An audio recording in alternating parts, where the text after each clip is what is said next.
And we're live. All right. Welcome, everyone, to the latest episode of the Electrek Podcast. As usual, I'm Fred, your host, and I'm joined with Seth Weintraub. How are you doing, Seth? We're good over here, Fred. Yeah, you're down in Florida. You escaped the cold, leave us in the freezing weather right now. Yeah, it's actually a little sweaty up down here. I turned the air conditioner off for the podcast, but yeah, it's kind of nice. Yeah, you're talking about air conditioning right now. We're all about eating over here. And speaking of heat and cold, this week Tesla released a brand new software update that we discussed earlier this week, but came out last night actually. So we're talking about battery preheating. So Tesla already has climate control that you can activate directly from your mobile application. But this week they went a step further and added to the preconditioning of the cabin, they added preconditioning of the battery pack itself. Because as you may know, in cold weather affect EVs in many different ways. Mostly people think about just warming up the cabin, takes energy from the battery packs. It's energy that you don't use for the range of the vehicle. That's standard, that everybody understands that. But it goes beyond that. The cold can affect directly the battery management system and the several features that are based on the battery pack. We're talking about just full power output can be limited, regenerative braking can be limited, and what else can be limited? There's something else. Range is obviously the big one. Yeah, efficiency loss in general. So to avoid that, the battery pack will use some energy to warm itself up to a temperature level more adequate for performance. And when you do that, you don't using the energy for the propulsing the vehicle forward. So what Tesla added this week with the preconditioning is if your car is plugged in, it will draw energy from the charging, so whatever charging solution that you have, in order to prepare the battery pack to go on the road. So you're going to use that energy instead of using energy from the battery pack itself. So that's pretty useful for some cold weather area we have here in Quebec. Yeah, this is one of those things that it's like, as a Tesla owner, you're kind of like, all right, how do I get my car prepared for a long drive in the cold? Up until now, the assumption is, well, I heat my car and it'll also heat the battery. And I think to an extent it did before, but it sounds like this update will absolutely heat the battery as long as you're plugged in. Like if you're just at the ski resort and you want to precondition, that's not going to help. That's not working. You can still use cabin heating, so you can heat the cabin, start the climate control system. But yeah, you won't be able to use the new feature, which is preconditioning the battery pack. So I'm gonna do just a quick share stream for the people that are watching on YouTube, and I'm gonna describe it for people that are audio only. So Tesla released the feature just last night. We talked about this new icon with this new snowflakes that shows the range that is blocked from the cold. So that was already in the latest application, but that's the new logo that you get here. So you get the same snowflakes within the climate control application on the mobile application, and you click on that sort of battery pack with a snowflake in it, and it activates the new battery preheating system. That's interesting, and it'll even do that when you're on a 110 volt. Like, something that doesn't really have that much power, that'll probably require some battery power. Yeah, well, right now, if you're on 110 volt and it's cold enough to need the battery conditioning, it's going to level off. Like you're not going to be charging the power that you're going to draw going to be equal to what you need to battery conditioning. So you stop your charging and you divert your energy to precondition the battery. So Tesla says that already happens now. So we went skiing a couple weeks ago, And we only have a 110 up there, so we were plugged into the 110. I have like 200 miles of charge, which we're only driving 70 miles to Albany. And then I turn on the interior cabin heat, and instead of 200 miles, I now like almost immediately I have 190 miles. Um, and we're still plugged in, so it drops pretty significantly right away. A lot of energy to heat, and I'm assuming because it's plugged in, it was also kind of doing the preconditioning. So I imagine this update allows you to determine whether or not you want to precondition the battery or not, because before it would precondition the battery, but it was kind of like, it was using its own smarts, where it allows you to control the preconditioning.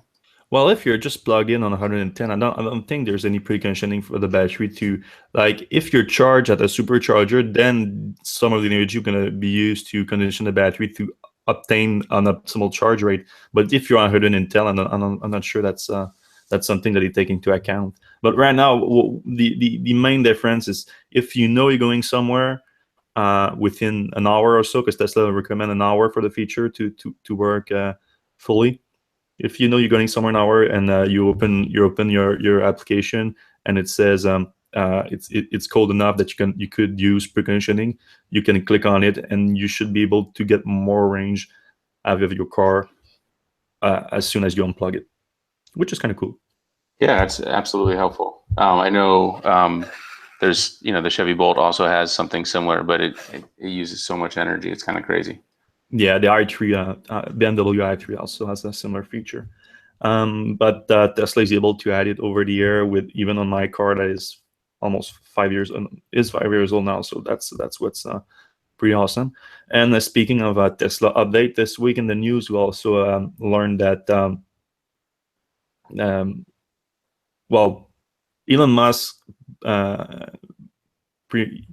he hinted that there's going to be a lot of new upcoming software updates for Tesla's vehicle. And one of those is going to be a major overhaul of the navigation system. So do you think they're just going to have like Android Auto and CarPlay, or is it going to be a Tesla navigation solution? Well, what we've been reporting over the last few months for our readers, if you've been following, you know that we've been on top of that story for a while now. A lot of new map modules came up into the Tesla software code. So it's not on the front end. It's not the user cannot see it right now. But if you have access to the source code of Tesla software, because if you're not familiar with it, for people, the way that Tesla software works, when they send out an update, all their vehicle and then the entire fleet receive the same package, the same software build. Each car, depending on specific the specific capacity of the vehicle. So if it has autopilot, then the autopilot software become activated and such. But all cars, even the old ones like mine that doesn't have autopilot, on it get pushed a software build that has the information in there. So that includes even sometimes the test fleet vehicle that Tesla uses to develop those features. So when we talk about quote unquote Tesla hackers, are those people that are owners and they get to see all those information, and they can see what's not on the front end, so what the user cannot see. And what we've been reporting over the last few months are those new map modules that owners cannot see, but if you get access to the code, you can see. And what we reported was new Tesla is using open source map engines and navigation engines and adapting them to work with Tesla's current system of HD map that they are collecting through the autopilot system, and adapting them, of course, to work on Tesla's vehicle Model S, X, and Model 3. So instead of using, for example, just Google Map or Ear, for example, that a lot of automakers are starting to use, Tesla wants to use a more simple open map system that gets frequently updated. So that's another issue too that a lot of owners have. Tesla's map currently are not being updated very often. A lot of people are still we got an update recently. I think it was map that were updated from April 2017, but before that, I think it was like a full year that the map hadn't been updated. So that's kind of a bummer for a lot of people. I mean, how do you find the mapping? I think the maps are okay. I mean, it's mostly Google Maps, but I find that the navigation kind of tends towards big roads, interstates when there's like a faster way to get there, if direct by smaller routes. So like, when I'm driving around Vermont or upstate New York, I don't really trust Tesla's navigation versus like Google. So, I'll often see, it'll route me like in a big L shape, and I'll be like, I wonder if there's some roads that can take me between there. I'll bring up my phone and put on Google Maps, and lo and behold, there's a way that'll save me 20 minutes or whatever. Yeah. When I go somewhere, normally I'll check on Google first on my phone. Then I get into the car and I enter it on Tesla system. And normally I get pretty similar routes from Google. But nowadays, most often I end up using opening up Waze or something like that, and I put that on and for like real-time traffic information and rerouting for detours and stuff like that. There's nothing to compare at this point, I think. I don't think Tesla is there yet. Yeah, But, I mean, I do like some parts of the experience. Like it shows you how much battery you're going to have at your destination when you arrive. Yeah. I mean, For that's battery, huge. for charging, there's no doubt that that's the way to go. But yeah, and also I don't think the time is particularly accurate. So like if it says I'm going to be 2 hours to get to where I'm going, and there's some traffic involved, I don't think Tesla takes that into consideration. Whereas Google will say, you're trying to get to JFK Airport, there's like 30 minutes extra of traffic. You're going to be a half hour later. Whereas Tesla will just say, this is, you're going 60 miles per hour on this road. You'll get there in an hour. Google say an hour and a half, and usually Google's a little bit more accurate. yeah, I agree with that too. Or also it takes some time to get more accurate. I think like if I have a 2 hour drive to do for the first, even though they don't change the route, for the first 10-15 minutes, it keeps adjusting the time. After 10-15 minutes, then I have something that's more accurate in terms of ETA. Yeah. I mean, so there's work to do. Do you see Tesla ever doing Android Auto or CarPlay? I mean, I know a lot of people want that, and it feels to me like Elon is against it, and he wants to build his own ecosystem. Yeah, because almost over 2 years ago, they said that it was doing some. You never mention Apple CarPlay or Android Auto by name, but it did mention phone mirroring, which is basically what those applications do. Right. So whether it would be like a Tesla application to do that, or they would be licensing Android Auto or CarPlay. That was never clear. But what was clear is that they dropped that idea altogether because I think the first ETA was like end of 2017, 2015 or something like that. So it's long gone by now. And what I think everything points to right now is Tesla owning the entire ecosystem altogether. Right. Because that brings in the music as well. Yeah, well, that was a big indicator for sure when he started talking about his own music streaming service. That's another step above just like a app store that we were thinking at least, and would make sense. Maybe like a Tesla app store for the third-party application within Tesla's ecosystem. That makes sense. But then he's talking about his own streaming service. But what I was most thinking is because where it starts to make sense is that the in-car experience is going to change a lot within the next few years, especially because of autonomous driving, and the time spent in a car is going to change a lot. And I think a lot of companies are going to see opportunities to offer in-car services. Mm-hmm. So I think Tesla is seeing that right now, and that's what's stopping them to let Apple inside this car or let Google inside the car too much. So they want to keep owning that experience, I think. Right. for when autonomous arrives, which is another issue. Because so when Musk was boasting about some upcoming update this earlier this week, a lot of people started assuming maybe Autopilot 2 is coming, because just a month ago they were teasing a big update for Autopilot coming by the end of the year. And the end of the year was also the deadline. You will remember the deadline for the cross country demo drive. There's just a week left in the year, so I don't know if that's happening. yeah, I don't think that's happening either. Especially since he stopped talking about it, and so I don't remember when was the exact last time that it was mentioned, but since it hasn't been much in the news lately. I mean, how would it even supercharge? Like, I don't even know.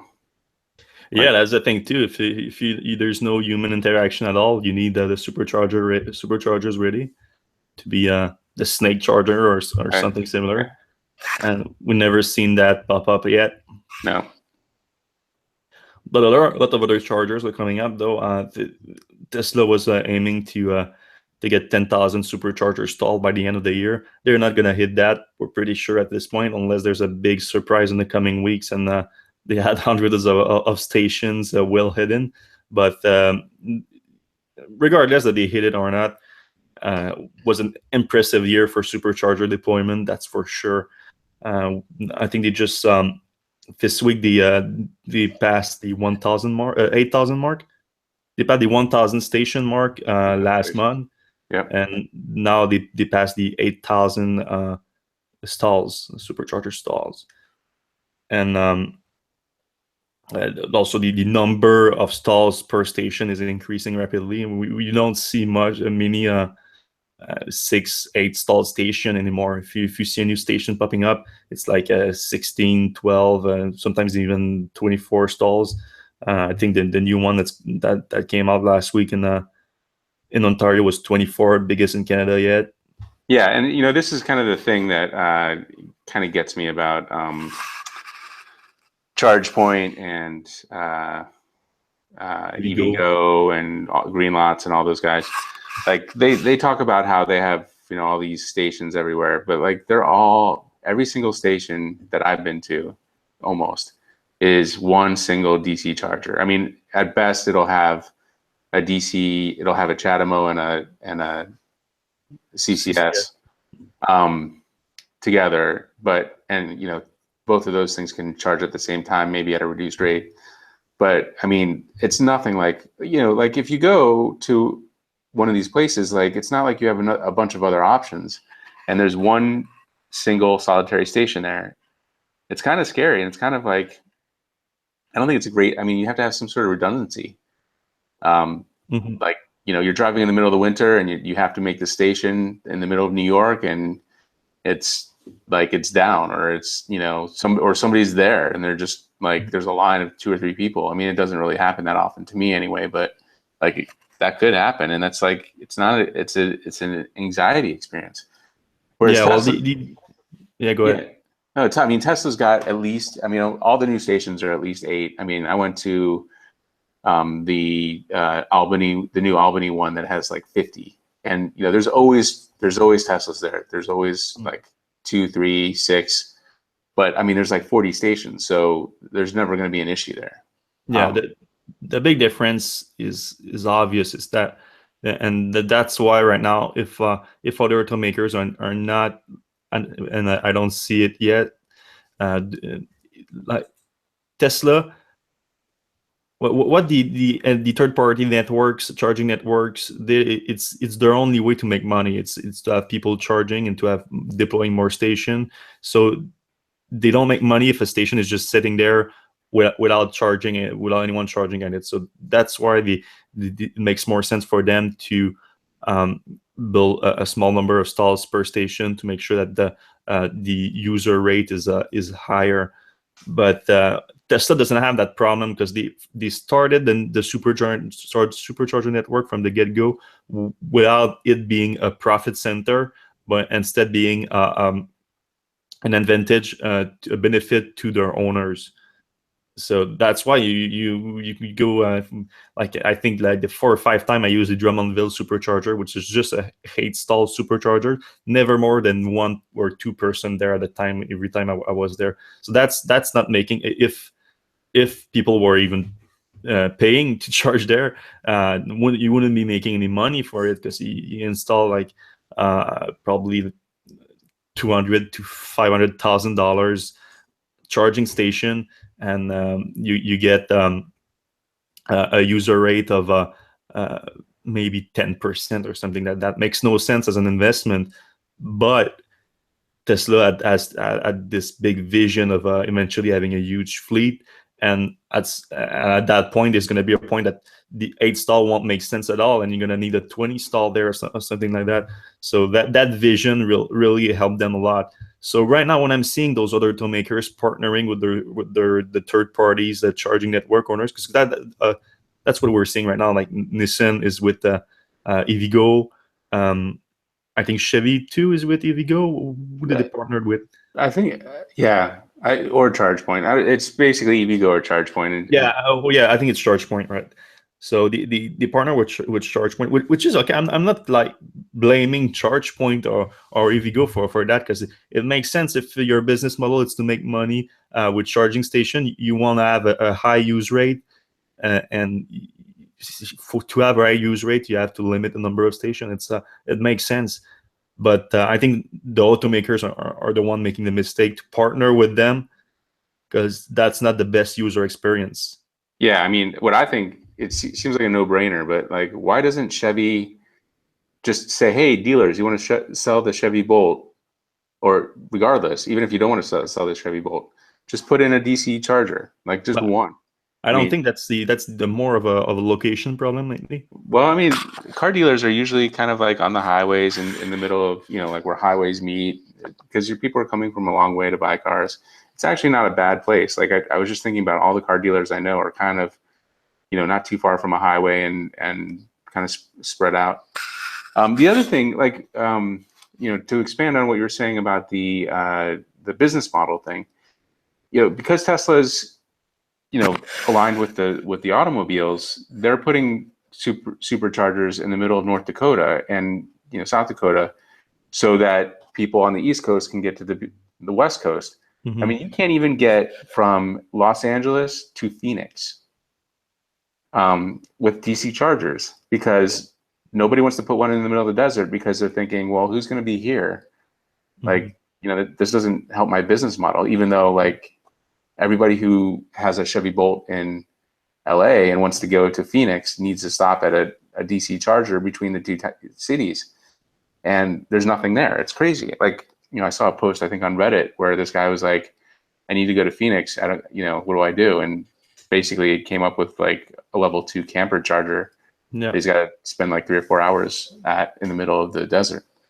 Yeah, seeing charging infrastructure as a business right now, at one point it's gonna make a lot of sense, but right now it doesn't make much sense. It needs to be automakers need to see it as something that's complementary to selling electric vehicles, like Tesla did from the get-go. And as long as other automakers don't see it like that, I think they're gonna have a big issue for wider adoption. They probably not have a big issue right now with the Chevy Bolt for example, since it's still pretty limited production. But for wider adoption, I think it's gonna be a big issue. And we don't see anything like that. I haven't seen anyone other than maybe the new Ionity and Ultra E network in Europe. I don't know if you've seen that recently, but there's like a big partnership between BMW, Volkswagen, Audi. Yep. And they have two separate networks that they brought together. Ionity, which is more like a east to west, west to east coverage in Europe, and the Ultra E, which is I think BMW, Audi, and a few people in the in the hardware and charging industry. Like I think it's Haligo that's leading the effort. That's from north to south, so Norway to Austria and Italy and those places. And so that's a big partnership that they're looking to really just make electric highways. So they go to specific highways that are used, and they are talking about more charge point. But even then, I think it's like four charge point per station. So it's not to the supercharger level yet. The only advantage is that they're already deploying at 250 kilowatts. So that's nice. That's serious. I think it's 150 or 175 going up to 350 with an Yeah. update. So New York actually is very progressive in this area, and they've partnered with Green Lots, and they now have a lot of the New York State throughways lit up, basically at all the rest stops. At the you don't, when you're on the toll highway and you don't want to get off, you just go into this little area that's got like food and gas and whatever. Mm-hmm. Just about every one of those going north from New York City all the way up to where you're at in Plattsburgh and stuff, is getting a Green Lots 50 kilowatt charger, CCS and CHAdeMO. And then they're also doing across to Buffalo. So they're doing something like that. It's kind of like emergency-ish feeling, not emergency, but like just enough to get you by. I mean, you have to stay there for an hour or so if you're in a Bolt or Tesla and you want to charge with these things. But they're there and they work. I used one last time I was up, just out of curiosity, but they work. The CHAdeMO adapter to the Tesla work. Yeah, and we're seeing also like I've seen this mainly in Europe yet, but I'm sure there are other example of it. But even normally Tesla supercharger are like independent from other charging station, but I think it was in the Czech Republic, and a big huge charging station for electric vehicles that had a supercharger, but also a bunch of other stations. A few DC CCS CHAdeMO combo, and a bunch of level 2 chargers with the type 2 connector for any European EV. I think that's a good idea to combine, because if a location makes sense for supercharger, then it probably makes sense for other charger too. So to try to and you can try to combine the power station, the power. Yeah, I was just going to say, hardware. like, you already have a huge inverter, turning Yeah. the 480 to DC. So might as well split that up. Yeah. There's actually a couple in Connecticut that have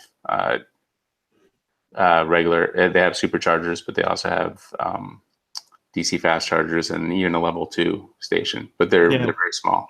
I'm sure we're going to see more example of that. And while we are on the supercharger subject, I'm going to do a quick segue to another news now that we had this week with the supercharger, which kind of angered a few people in the EV community. Tesla announced the oh, that was last week. Did we talk about that? Was that this week? Supercharger fair use, that was last week, right? Did I get that messed up? Yeah, I'm pretty sure I did. Yeah, I think that was last week. Yeah, never mind then. We have plenty of news anyway this week to cover, especially with Tesla with the Model 3. Model 3 was kind of crazy this year. A lot of people describe it to me within Tesla as the week for the Model 3. So over the last few weeks, we've seen some more like anecdotal evidence that Tesla was increasing in Model 3 deliveries. Last week was like with the opening of the delivery center in Los Angeles, and a bunch of SpaceX employees started getting deliveries at that location and everything. And they started a few regular customer deliveries. But this week, they schedule a ton of Model 3 deliveries from regular customers. And we're talking about hundreds here. And going into next week too. So even people that were on the second batch of configuration invitations are getting deliveries this week. and next week, or this weekend and next week maybe. Anyway, I don't have all the information, of course, but we received dozens and dozens of reports from Model 3, early Model 3 reservation holder that configure their cars, and they are all getting scheduled deliveries in the coming week. So Tesla is really pushing to have a significant delivery volume of Model 3 by the end of the year for sure.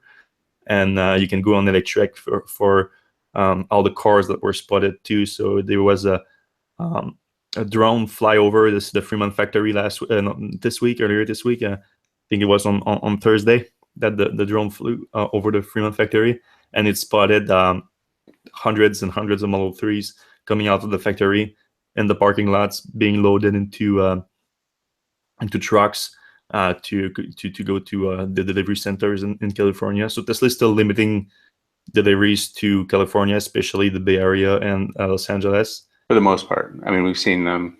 We've seen that other place, but I'm talking for regular customers. Right. Yeah, owners and employees from all over the country now got vehicles because they need to get familiar with it anyway. So especially service centers and stuff, they a few people take deliveries and they can get familiar with the car before Tesla opens up the market for Model 3 deliveries.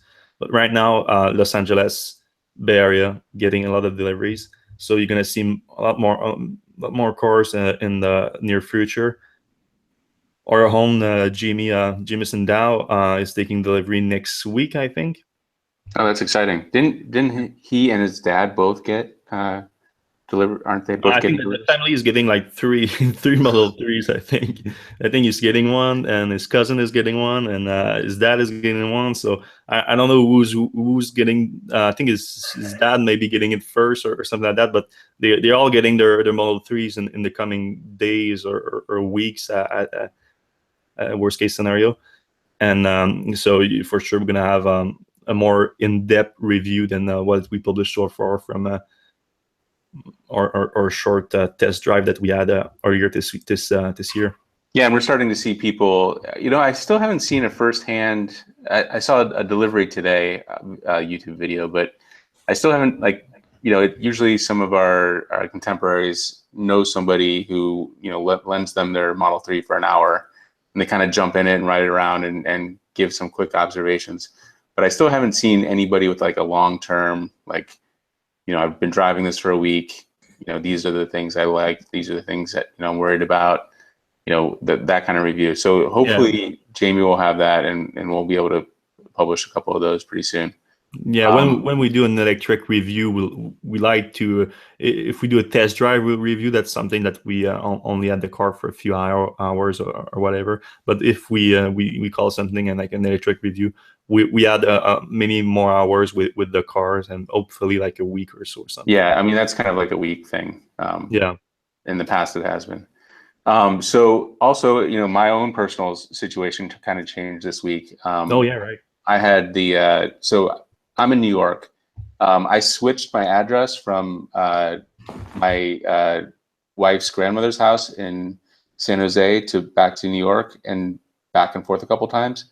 So I don't know if that helped me, but or hurt me. But my delivery window is November, which is last month, to January, which is next month.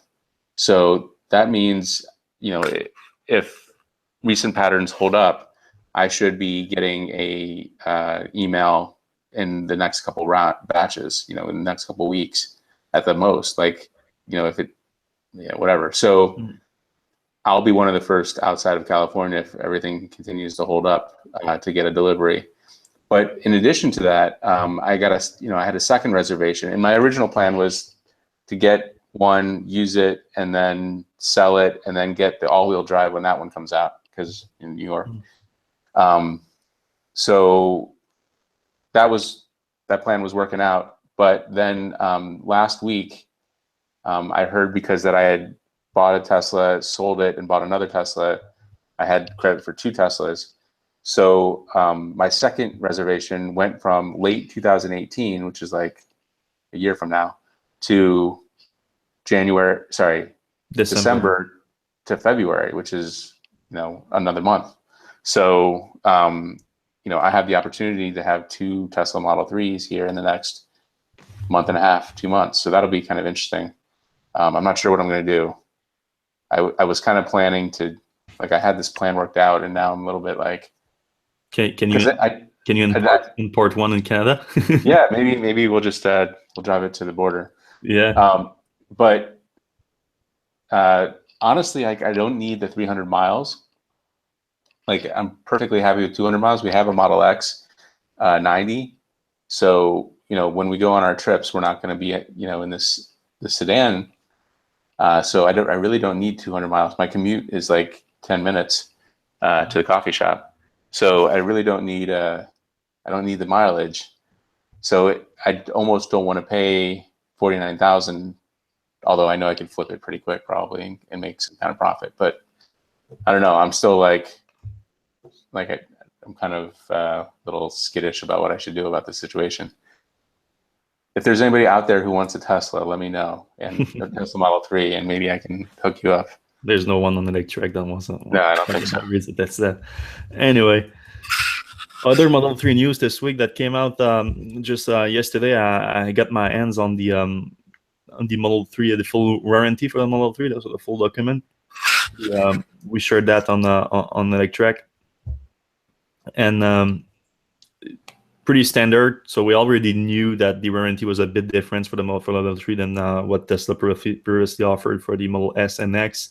Main difference meaning that Tesla dropped the unlimited mileage on the 8-year limited battery and drive unit warranty. So instead you get 100,000 miles for the standard battery and 120,000 miles, I think, for the long-range version.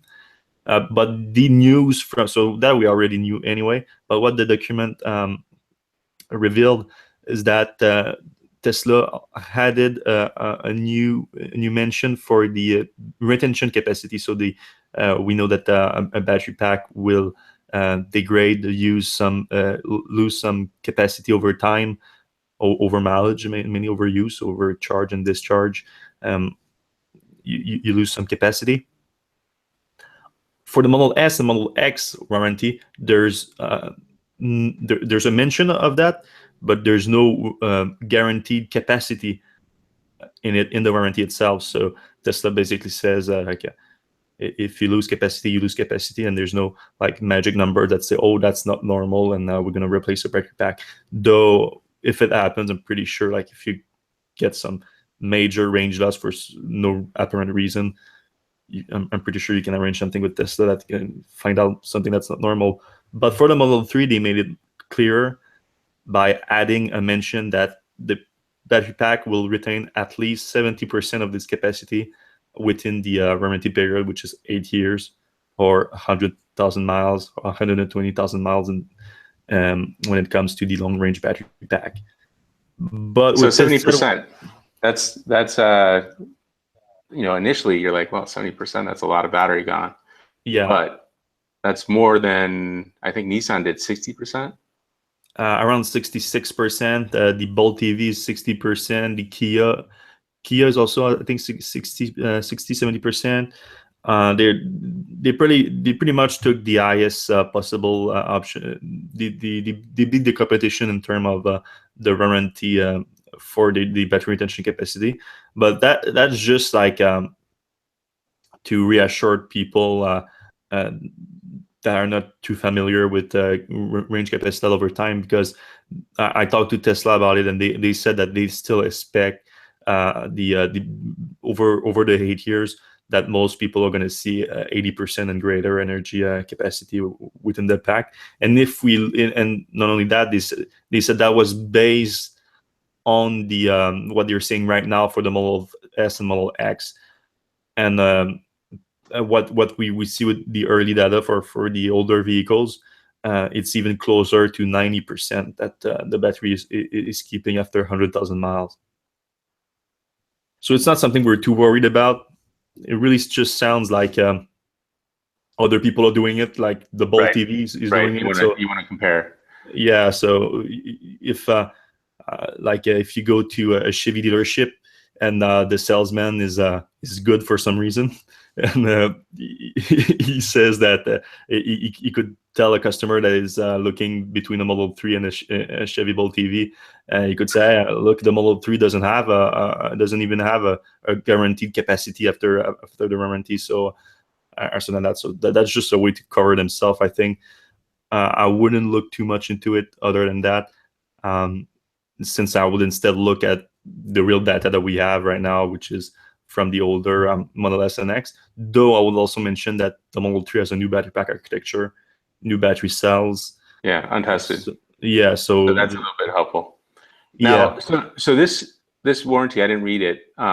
Like if you decide you want to supercharge every day instead of charging normal, and you decide you don't want to, you want to charge it all the way up 100% every day, does that cover even if you're crazy with your battery, like even if you're just insane?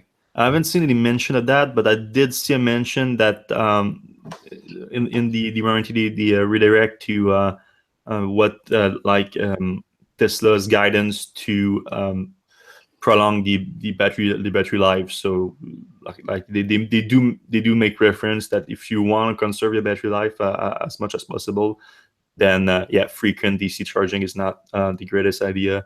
Also, leaving the car unplugged is not the greatest idea, especially in the cold and stuff like that. So they do share guidance to prolong the battery life, but I didn't see anything that if you abuse, well, it's not even an abuse. Like a lot of people need to supercharge often, not a lot. Right. Maybe they live in an apartment in the city or something, and they don't have access to a level 2 charger. Exactly. So no, I didn't see anything about that, and I don't think it would be fair to anyway. Right.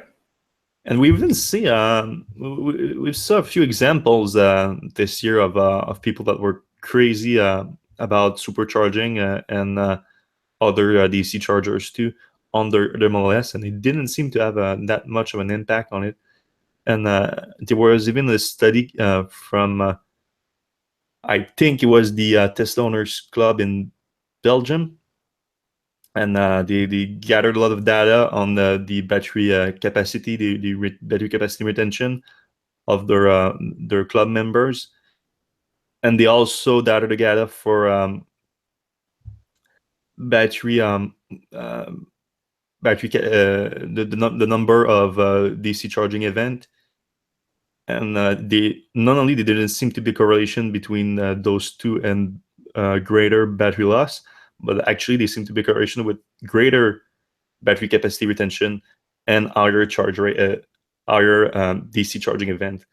So that was kind of a head scratcher for a lot of people, because that's not the common knowledge that we have. Speaking of that, we don't want to talk about that 90 kilowatt hour graph that we were handed, do we? No, we're not supposed to. Okay. But maybe at some point. Yeah, let's just say that Tesla has improved over time, and more recently in its battery capacity retention, and some different specific models can have a worse battery retention capacity than others within Tesla's lineup. I'll also say I have a 90, a Model X 90, and I feel like my Model S, which was a 60, had a better retention, although the Model X is fine. Yeah. But I'm not sure I would get a 90 again. I think I would go either up to 100 or down to 75. Well, unless you buy used, you can't anyways. Well, I'm leasing, so that thing's going back. I mean, theoretically. Yeah, that's a less of an issue, I feel like. Right. Let's move on. And we're already 45 minutes in, and we've been stuck to mostly Tesla all podcasts, which is not really surprising if you're following Electrek. But there was another interesting news, I think, this week. The EV startup world is something that we try to cover a lot because it's an interesting world, and we don't consider Tesla a startup anymore. At least I don't. We have like 33,000 employees by now, so it's not. I know that some still do. Some still thought you don't consider Tesla a startup anymore, do you? They're worth more than Chevy and Ford, so I'm going to Yeah. say yes. So, but yeah, that's another good point. Like both on the market value, they're not very much a startup, but then like people consider Uber still a startup sometimes. So that's not necessarily a valid point. Right. Then there's the number of employees.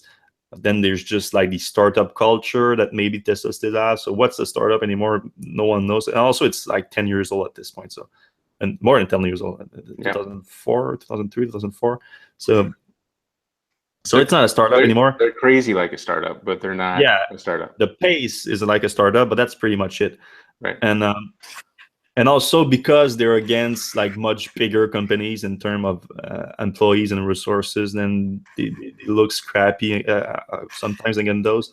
Right. And But the auto industry is really old. Like most companies yeah, are hundreds of years, over 100 years old or, 80, mhm. whatever. So in So comparison, yeah, in comparison, they're relatively new. yeah. But if you think EV startup right now and over the last year or two, Faraday Future, Lucid Motors, Neo, or formerly known as Next EV, um, other big startup like the Future Mobility Corp, which is now known as Byton, Byton. That those are the big players right now in the field. But Faraday Future, I think, claimed the spotlight for a long time because they grew so fast. I mean, they grew to 1,000 employees in less than 2 years, I think. Yeah, and they pulled some like real, genuinely good talent. Like Yeah, that that was that's what got them in the map on the map. I think like we were the first to report on them, and what got our attention was like their hires or were impressive both from the tech industry, from the old school automotive industry. They pulled a lot of people in, but over the last year or year and a half, things went downhill for them, and financially they had a lot of troubles. The weren't the leadership was murky. It wasn't clear who was in charge of the companies. The main backer, Jia Yuting, YT, people are calling YT Jia, Chinese billionaire from the Chinese tech industry, uh, tried to make it big in the EV industry in the US and California and such, but tries to retain control, doesn't want to leave control of companies, and he owns a majority of the shares and everything. And things went downhill, but they're still able to attract good talent. And some of the new talent that they attracted earlier this year was Stefan Kraus, former CFO of BMW and CFO of Deutsche Bank too. Then there was also one of his colleagues from BMW, Ulrich. I forget his name. Give me a second. I know Ulrich Krenz. It was the head of BMW High, so all the BMW EV programs. So and still, he was made CTO at Faraday Future. So and but mainly Kraus seemed to be like the new second in command after YT, and his job was to, based on our sources, his job was to like get an hold of Faraday Future as finances, which was everywhere. They went into the Formula E, and they started. They were working with on not only their cars, but Aston Martin as EV. They were working on Lico, which was YT's Chinese company. So things were all over the place, and so he was supposed to focus the company back on the FF91, which is their first EV that they plan to bring to production, which a lot of people liked when they unveiled it. Like it was a cool looking car with a cool feature and everything. Never really mentioned the price point for it, so we don't know if it made sense in the market. But in term purely on technology, it looked like a great car that did well at Pikes Peak too. So it looks like it was a decent EV, but they couldn't bring it to market. And So Kraus focused them back on the EV, bring it to market at a smaller scale with a new, instead of the $1 billion factory in Nevada, they went with a smaller factory in California. But what our sources told us this week is that when he tried to raise the money to get the car to production, he managed to get some deals on the table, but those deals were dependent on YT either resigning or taking a step back and a smaller role, or giving up too much equity inside the company. And he never accepted it. So he was turning down all those deals. And at some point, based on our sources, Kraus was couldn't deal with it anymore because he didn't see any outcome that would lead to Faraday Future getting a cash injection and bringing the car to production. So he left, and when he left last month was a big deal because of well, he left 2 months ago. Actually, he left in October, but we only learned about it last month when Faraday Future sent out a press release saying that he's going to sue Kraus, that he didn't comply to his job requirements, and then Kraus right away responded that he wasn't terminated. He was not being sued. That he left. He quit the month before, and now what we learned this week is that he quit to make a new EV startup. So it's basically a Faraday Future spin-off with a bunch of Faraday Future employees. Right now, what we see is a lot of the top ones, like the one that we were impressed that the Faraday Future hired in the first place, including Kranz and the chief designer, Richard Kim, a few Tesla employees too that went from Tesla to Faraday, now to the new startup, which I'm going to give you the name of the startup, which I'm not a fan of at all because I can pronounce it. Evelocity. E-velocity. E-velocity? Maybe just E-velocity. I don't know. It's not how you spell velocity. No, whatever. I don't know. Yeah. Either way, but the company has two things going for it already, which is so some top talent in the auto industry, and some fundings, apparently good financial backing, because what our sources told us is that Kraus took some of the deals that were on the table for Faraday Future, or at least he used the groundwork for those deals to just raise money for the Velocity startup, which basically is starting like Faraday Future, but they are going to have to give up the IP that Faraday Future already developed, but build a new AV from there. Do you think they'll do a truck, or not a truck, an SUV like the FF91, or do you think they'll go in a different direction? I have absolutely no idea, to be honest with you. The startup was registered a month ago, so I'm not even sure that they have an idea. So it's brand new, but there's a lot of space in the in the EV industry right now, in the auto industry in general, within this transition to electric transport. So I think it's an exciting new startup to come. But then at the same time that came out, YT claimed that he managed to close $1 billion deal for Faraday Future. So, but he also got put on China's blacklist for people who don't pay their bills. So yeah, in China. So that's why I'm saying he claims that they got $1 billion deal. So I'll be glad that if Faraday Future has $1 billion in his bank account right now, in the company bank account, and they can still keep the development of their EV and bring the car to production, I'm happy. Or pay all the people that they owe right now. Yeah. So that too. Like, there's a lot of people that are old right now too. So yeah, that's a good point. But I'm saying he claims that because it doesn't make much sense that someone would give them $1 billion. Because if they give them $1 billion, it would, and so I think the news that's coming out of China is like 25% of the company. So I'm not sure I would value Faraday Future at $4 billion and never delivered a product. You're not even close to deliver a product. So it's $4 billion for their IP, which is just like I said, it's a cool car, but I wouldn't pay $4 million for No, that car it's program. one cool car. It's not a manufacturing process or anything. Yeah, Plus, like I have to say, like, you know, it was absolutely a cool car, but like when you're thinking about, okay, I want a cool SUV, like clearly the Model X is like, you know, like the standard bearer, I guess, of the cool EV, crossover or SUV. There's not a lot that the Faraday Future 91 does that the Model X can't do. I mean, for a little bit it was faster, but you know, Tesla threw a couple yeah, updates there, and now the Model X is faster.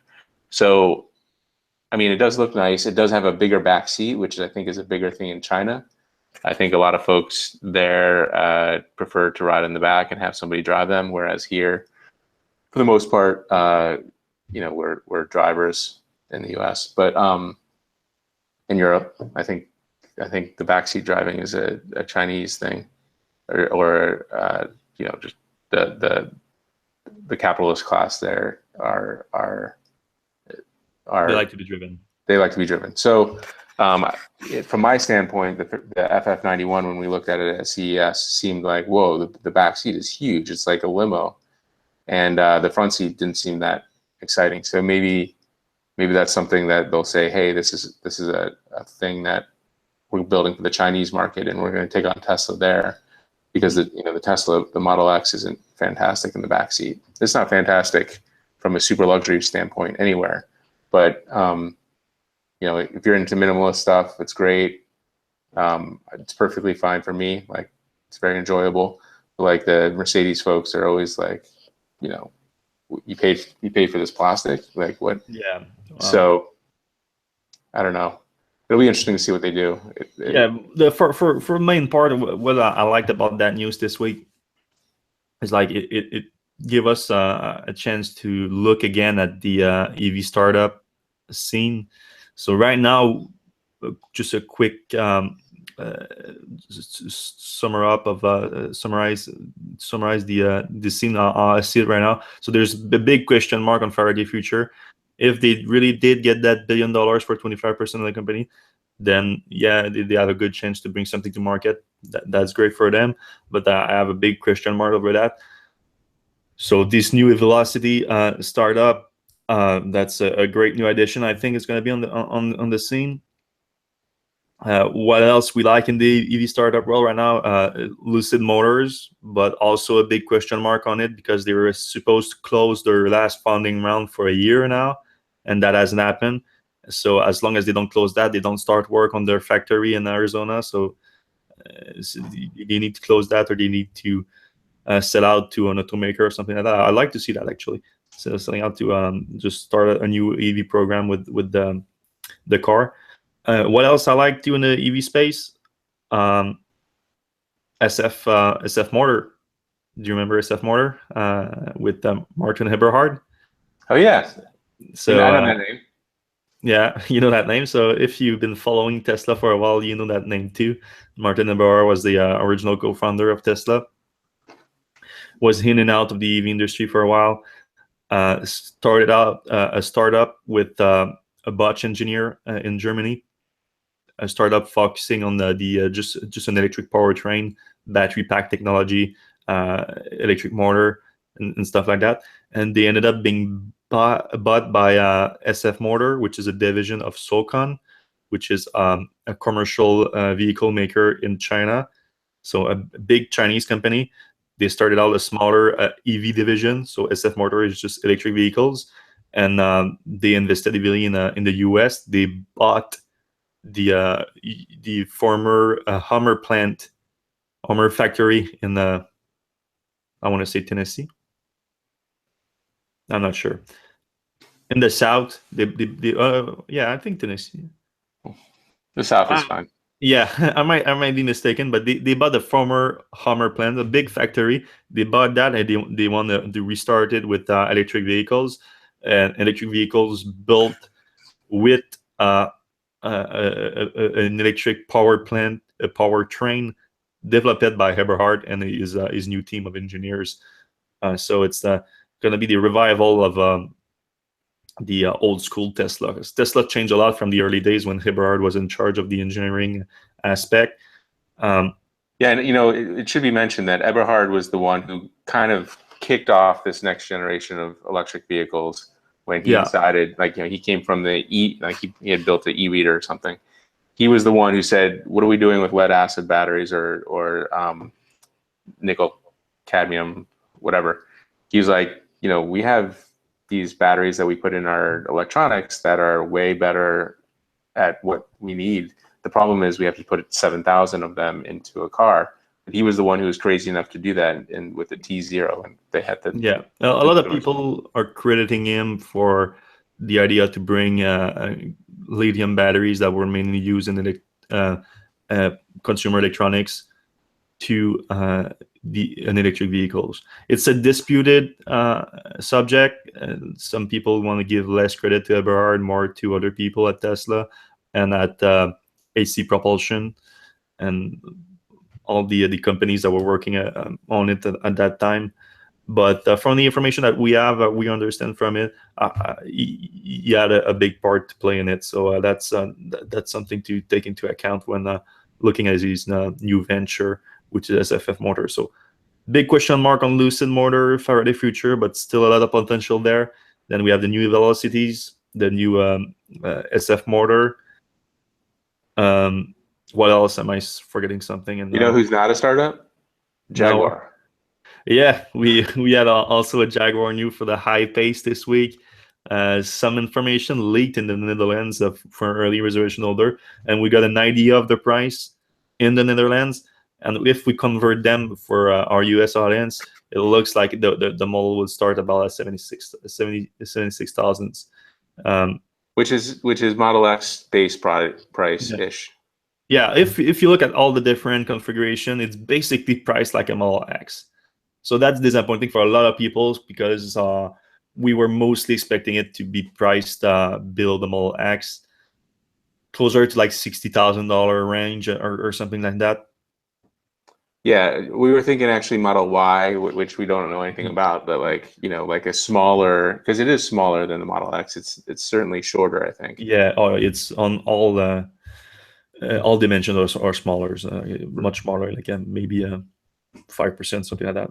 Right. So to have it priced at the same price as a Model X, that's a little bit disappointing. At least out of the Jaguar, I'm sure it's going to have a much nicer interior.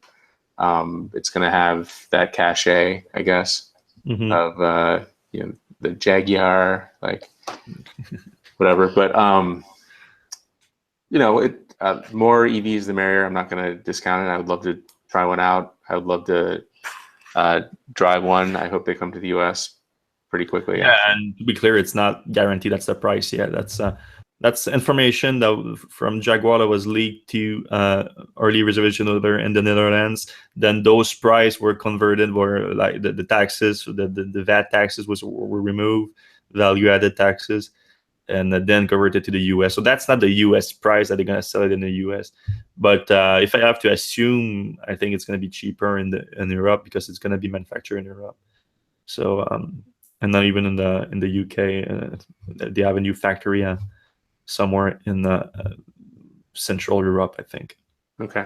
Hungary. Oh, we're certainly excited to see it. I'm excited anyway. Like I think it'll be a fun car. Well, next year is going to be excited for EV guys. The I-Pace is going to kick it off mid-year with a launch with a launch early in the year. Then production is going to start in late of the year. Then we have the Audi Quattro that's going to come out too. There's going to be the long range Leaf too that's going to come out. So longer range, if you want to be more accurate, since it's not that around 50 miles right now. It's not that bad. A lot of EVs coming in the next year. Well, not that many the next year, but a few new EVs coming next year. Then 2019, 2020, that's going to be the real crazy part, I think. You think Chevy's going to release their Bolt platform vehicles next year at all? I mean, we haven't seen anything. They might announce a new vehicle on the Bolt platform. Yeah. No, I think it's closer to 19 or 2020 even. I don't think they're that close. Yeah, we would have heard about it by now. Yeah. still a lot of exciting stuff. Tesla too, as the Model Y should be coming up at some point. Yeah, I'm sure we're going to hear more about it this year. Yeah, in 2018. I think we're going to see it in 2018. I'm pretty sure. Oh yeah. Yeah, maybe even a pickup truck. Yeah. Anyway, that was a fun episode, guys. As usual, you can get it on all your podcast applications, and on the video is on YouTube, and we are always on live at 4 p.m. Eastern time on Fridays. So we'll Nice see you talking next. to you, Seth. Yeah, and we'll see you next week. All right.